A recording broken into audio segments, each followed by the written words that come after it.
Bueno, continuando con nuestro club de lectura, estamos con grandes biografías y estamos viendo la biografía de Rembrandt.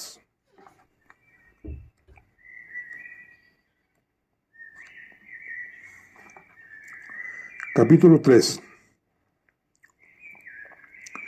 Cuando volví a la casa de la Brestraat, al sentarnos en el estudio tras haber visitado a mi paciente, hice alusión a aquellos disturbios callejeros. No me había equivocado. Era Rembrandt, a quien ahí viera, aunque por pura casualidad, pues por aquel entonces vivía en Leiden y había pasado en Ámsterdam solo 15 días intentando vender algunos cuadros. El viaje fue bastante infructuoso y había regresado a Leiden, según me explicó, porque las comidas en casa no cuestan nada y podía mandar mi ropa al lavadero familiar. En cuanto a los disturbios, sí, recordaba vagamente un gran alboroto que hubo a su alrededor mientras dibujaba. Pero lo único que realmente recuerdo, añadió, es que di con uno de los golfos más pintorescos que había visto en mi vida. Uno de esos vagabundos que no obedecen ni a Dios ni al hombre. Mienten, roban, engañan, haranganean, juegan y mueren en la horca o miserablemente al borde de un camino, pero no fingen. Cuando están sucios, lo están de verdad, y cuando están borrachos, están de verdad borrachos, y uno sabe lo que pinta. Os enseñaré aquel vagabundo. Hice un aguafuerte de él, pero en otra ocasión, cuando Saskia esté mejor. Mejor, pensé para mis adentros. Pobre hombre, debí decírselo, pero no lo haré. Mejor será que conserve las esperanzas hasta el último momento. Hablamos pues de unas cosas y otras, mas los temas de conversación que solía interesar a la mayoría de mis pacientes. ¿Cómo afectaría a nuestro comercio una guerra entre el rey de Inglaterra y su parlamento? Cierto libro que intentaba probar que el sur del Pacífico debía existir un gran continente, y el hecho de que algunos comerciantes locales quisieran enviar una expedición para posicionarse de aquellas misteriosas tierras que nos proporcionarían nueva fuente de ingresos. Estas ideas no interesaban a mi nuevo amigo. Después de unos minutos de conversación sobre temas semejantes, volvimos a ocuparnos invariablemente de la enferma y del niño, y de si éste había heredado la débil constitución de su madre. El niño parecía fuerte, pero seguía intranquilo y lloraba mucho, lo cual cansaba a la madre porque en cuanto yo salía de la casa, la nodriza encontraba algún pretexto para bajar al niño del cuarto en que se encontraba la prensa a la salita del piso bajo. Si por casualidad entraba yo en uno de esos momentos, siempre se me ofrecía alguna vaga excusa. El maestro tenía que utilizar su prensa esa mañana, y el olor a tinta era tan fuerte que había que ventilar la habitación, y el niño podía coger frío. O ella tenía que ocuparse de la ropa de la criatura y no podía dejarle solo mientras lavaba en el jardín. Sin duda hay nodrizas fieles, eficientes y competentes, pero hay otras, muchas apáticas, perezosas, apegadas a métodos supersticiosos que se remontan a la Edad Media. Geerte Dirks pertenecía a esta última categoría. Tenía facciones grandes y ordinarias y una voz arrogante y algo lastimera. Más tarde descubrí que era viuda y que su marido había sido trompeta en el ejército. A menudo hablaba de los días en que era dueña de su propia casa y no se veía obligada a comer el pan ajeno. Sus maniobras eran tan simples que cualquier hombre que no fuera Rembrandt habría adivinado enseguida su encubierto propósito. Sabía lo suficiente sobre enfermos para comprender que su amo pronto enviudaría y había resuelto cubrir la vacante.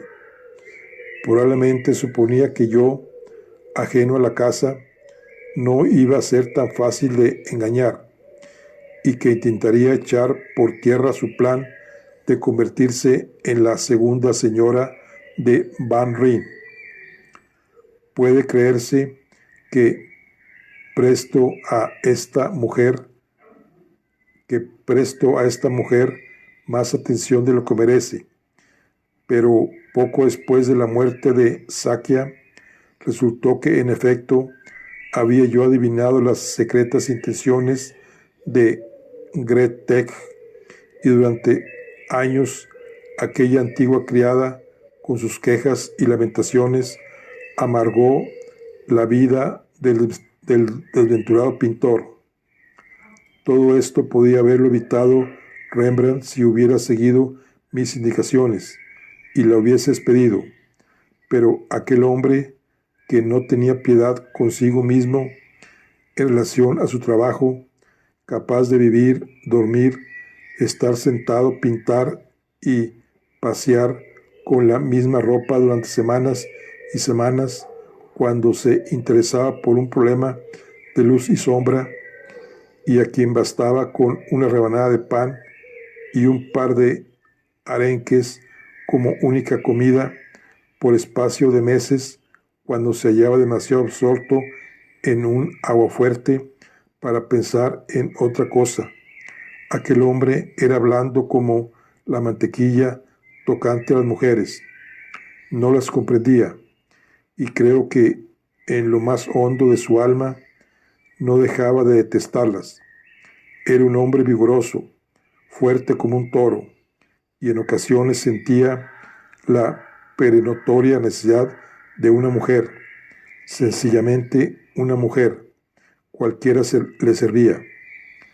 Era extraordinariamente bondadoso por naturaleza, y como es lógico, el sexo opuesto reconocía al punto su vulnerabilidad y se aprovechaban de ella. Así, Rembrandt se hallaba constantemente envuelto en problemas domésticos. Un hombre como él nunca debería haberse casado, pues mentía al prometer amar a una mujer determinada por el resto de sus días. Ya había empeñado su palabra muchos años atrás con la más celosa de las amantes, que nunca le permitiría apartarse de ella. En cierta ocasión, poco después de la muerte de Saki, intenté explicar esto mismo a un familiar suyo, un respetable dómine de Frisia. Se horrorizó. ¿Queréis decir entonces, tartamudeó, que mi pobre sobrina estaba casada con un adúltero? Sí, contesté, exactamente igual que cualquier otra mujer que se convierta en compañera vitalicia de un hombre que ama su trabajo por encima de todas las cosas. Esto desventuradamente era verdad, y crió la desgracia de unas cuantas personas, al mismo tiempo que llenaba de inconcebible belleza la vida de millones de otras. Sakya ignoraba por completo la gravedad de su estado. Perdía peso rápidamente, pero no sentía dolores, y de no haber sido por algún ataque de tos de cuando en cuando, ni se hubiera dado cuenta de que estaba enferma. Quizá los dioses, que no siempre se distinguen por su piedad, comprendan que la tisis sería una dolencia muy difícil de soportar para la mayoría si no se viese mitigada por algún anestésico espiritual, en este caso por una alergia irreprimible y un optimismo ciego.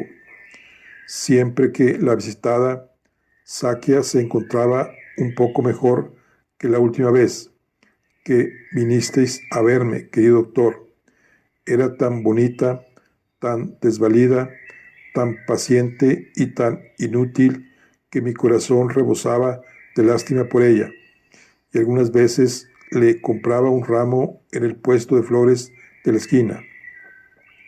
Saskia con esto se sentía feliz como una niña.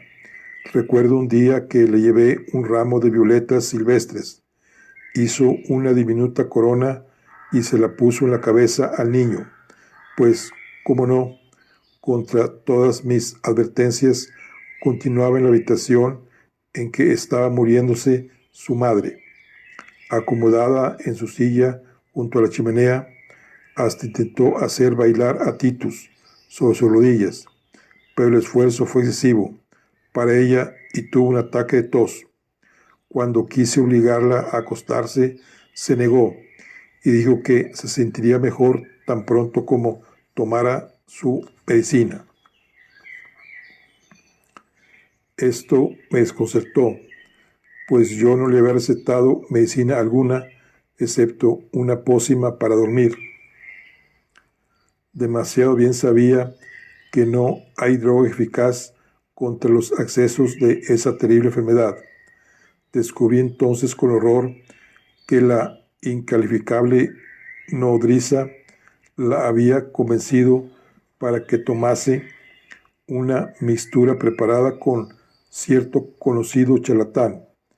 Presentábase este como príncipe babilónico, descubridor de la fórmula secreta del elixir de la vida del rey Salomón, oculta entre las ruinas del templo de Jerusalén, y vendía el susodicho elixir vitae al precio de un florín por botella. En cuanto volvimos a meter a Sakya en la cama y quedó descansando tranquila, tuve buen cuidado de llevarme a mi casa la botella. Examinando su contenido, descubrí que era una mezcla de regaliz, manzanilla, agua y un poco de azúcar. Nada tenía pues de extraño que aquel charlatán poseyera un carruaje mejor que el de cualquier miembro del gremio de cirujanos. Hablé con el marido al día siguiente y le dije que aquel agua con regaliz no haría daño a su mujer, pero que tampoco le haría ningún bien. Necesitaba mucha leche y huevos y debía evitar todo aquello que pudiera dañarle el estómago o quitarle el apetito. Se enfadó mucho y prometió despedir a la nodriza sin pérdida de tiempo. Al día siguiente no encontré rastro de ella. Expresé mi alegría y pregunté dónde estaba el niño.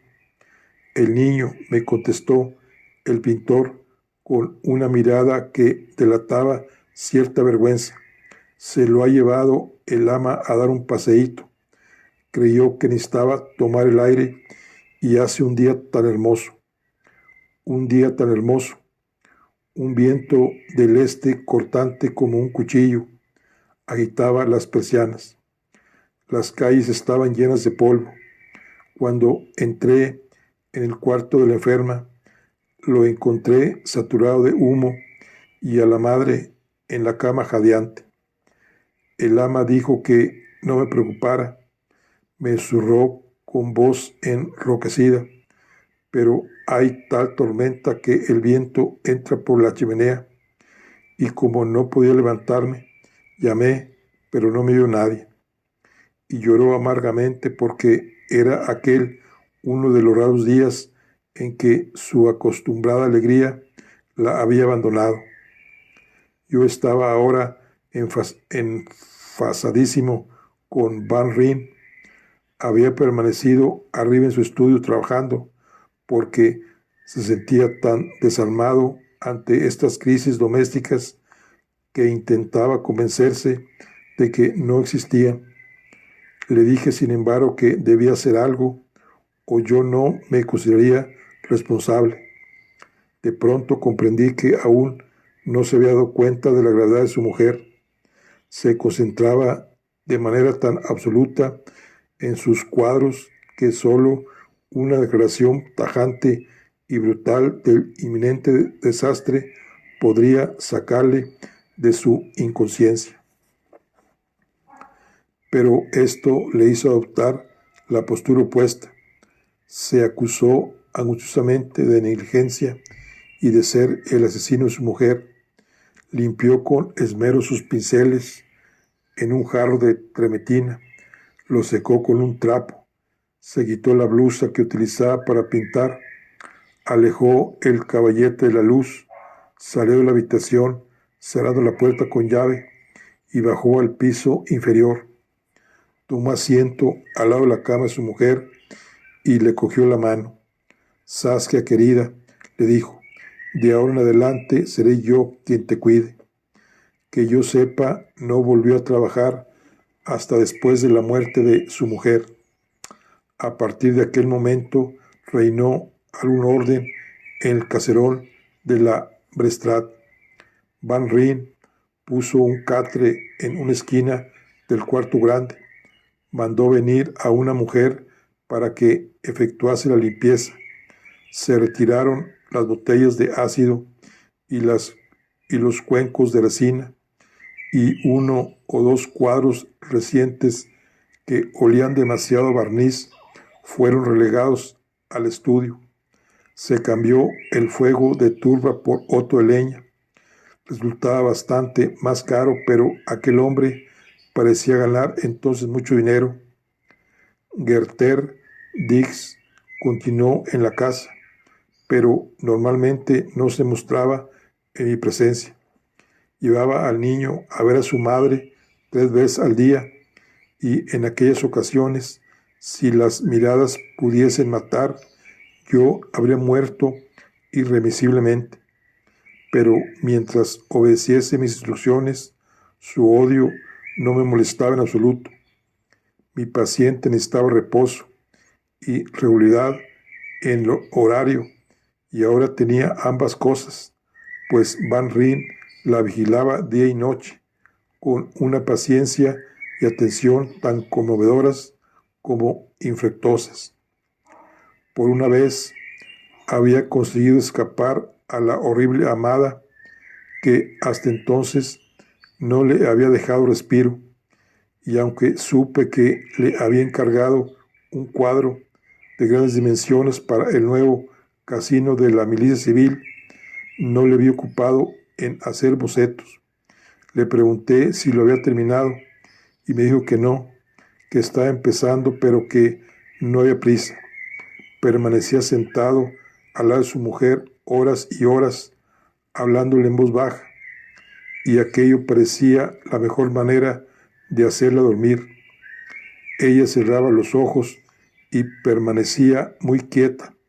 Reflejaba una sonrisa en su hermoso rostro. Tan joven parecía que no podía creerse la inminencia de su muerte. Así pasó el invierno, llegó el nuevo año y comprendí que aquel sería el último en la vida de Saskia. Era corriente entonces que los miembros del gremio de cirujanos de la ciudad diesen cursos de anatomía a los estudiantes de medicina y a aquellos sangradores y barberos que querían prepararse más concienzudamente para sus tareas cotidianas. Di yo este curso de lecciones y prácticas por última vez en 1636, pero ahora el decano de nuestro gremio me había pedido que me dispusiese a enseñar anatomía elemental una vez más.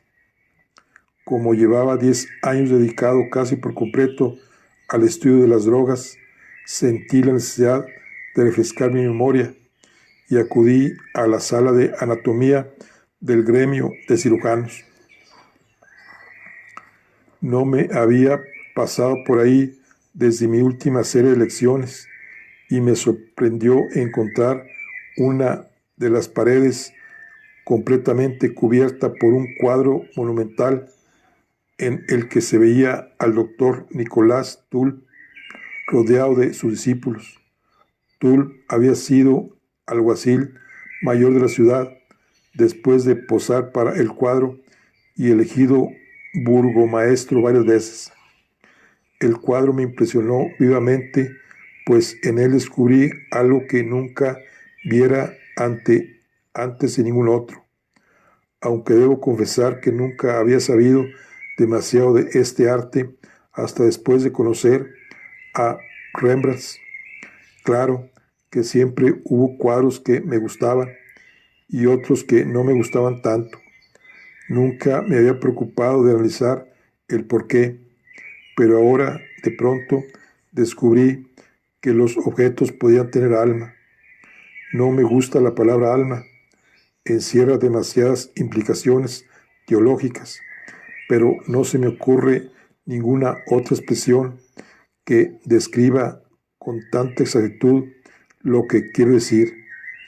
Esa cualidad animada de sustancias supuestamente inanimadas. Tuve dicha revelación aquella mañana contemplando el retrato de Nicolás Tull y media docena de mis colegas ocupados en alguna demostración anatómica. Durante mis días de estudiante había asistido a cientos de disecciones.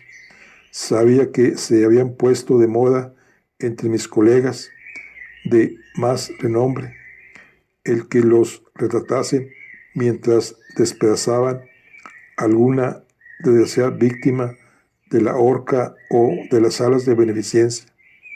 Yo, al igual que el resto de la ciudad, me había reído cuando un anciano y vanidoso médico, enzarzado en una agria disputa profesional con otro más joven, encargó un cuadro de este tipo, sobornando al artista para que uno de los estudiantes se pareciese a su odiado rival, demostrando así su más elevada posición en la vida, y también con toda la ciudad que me había muerto de risa cuando el más joven, para no ser menos, había regalado al gremio de cirujanos un cuadro de grandes dimensiones en el que figuraba él mismo mostrando las entrañas de un cadáver muy poco apetitoso que ofrecía cierta notabilísima, si bien algo verdoso, semejante con el sabio profesor que le humillara en el cuadro número 1. Pero todas estas lecciones anatómicas eran simplemente una relación de acontecimientos. Indicaban al espectador que en tal y tal fecha, en tal y tal sala, el doctor A, rodeado de los doctores B, C, D y E, había disecado los restos mortales de F, descubriendo que el gyrus precentral continuaba situado, como debía ser, entre el gyrus postocentral y el gyrus frontal superior. No sé cómo explicarlo, pero el cuadro de Rembrandt era diferente. No se limitaba a narrar una historia, daba expresión tangible a una idea abstracta. Nicolás Tull dejaba de ser un médico de moda en una ciudad próspera, un hábil político, un anatomista distinguido y un organizador con talento que había reestructurado por completo el sistema farmacéutico de su tiempo.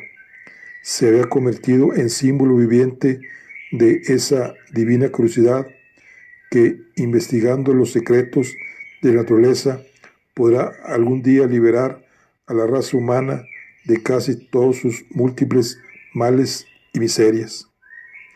Y los rostros de los hombres que le rodeaban no eran ya los de unos vulgares y atareados matasanos que hubieran ido ahí para aprender para aprender alguna que otra cosa, o quizá para mejorar su situación dentro del mundo de la medicina y cobrar honorarios algo más elevados.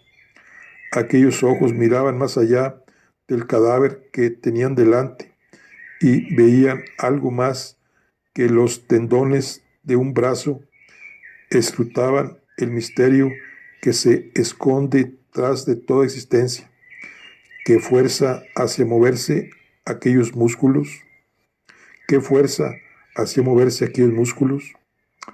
Algún tiempo después, sentados, Rembrandt y yo en el cuarto de la prensa, Sakia había tenido esa noche un fuerte ataque de tos, pero por fin se había dormido. Le referí lo que me había sucedido y me puse bastante retórico, hablando del arte y de su misión en la vida. No le impresionó demasiado. Parecéis una persona inteligente, doctor, me dijo, y sin embargo ahora, a los 40 años o más, descubrís lo que toda persona realmente inteligente ha sabido desde el principio de los tiempos, que nada importa en este mundo excepto el espíritu interno de las cosas. ¿Queréis decir el alma inmortal del hombre? Quiero decir el alma inmortal de todo lo creado, el alma inmortal de mesas y de sillas y de gatos y de perros y de casas y de barcos, precisamente, y de libros y de tijeras y de flores y de nubes, exacto. Durante un rato guardé silencio. Después miré a aquel hombre extraño de ojos cansados y reparé en sus recios hombros fatigados y caídos. ¿Cuánta gente será capaz de comprender esto?, pregunté. Sonrió y levantó ambas manos con gesto resignado. No lo sé, quizá 3 o 4 de cada 100, 4 como máximo. Los demás nunca comprenderán lo que decimos, pero se vengarán. ¿En qué forma?, pregunté. Nos dejarán morir de hambre. La conversación se precipitaba ahora por derroteros demasiado difíciles para mí. Buenas noches, le dije, y extendí la mano. Él la tomó. Buenas noches, doctor, y gracias. Si tenéis un momento después de almorzar, mañana, digamos hacia las 3, me gustaría que viniera. Quiero mostraros una cosa.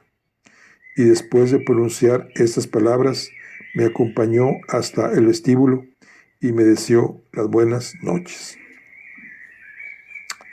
Bueno, pues aquí concluimos nuestro club de lectura. Estamos con grandes biografías. En este caso estamos con la vida y obra de Rembrandt. Nos vemos en la siguiente. Hasta luego.